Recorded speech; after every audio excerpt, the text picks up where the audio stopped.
Everybody, welcome back to TechTube. I hope you all are doing great.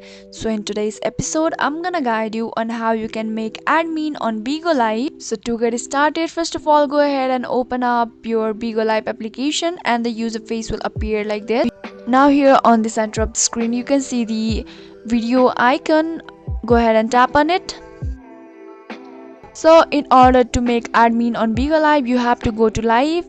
Just go ahead and tap on go live. Now here on the top right corner you can see the view. So for instance, I want to make this particular person admin to Bigo Live. So what I can do is tap on that any person. Now in here you can see manage option. Now here you can see option called set as admin. Tap on it. So if you want to set admin, you can just tap on sure and you are good to go.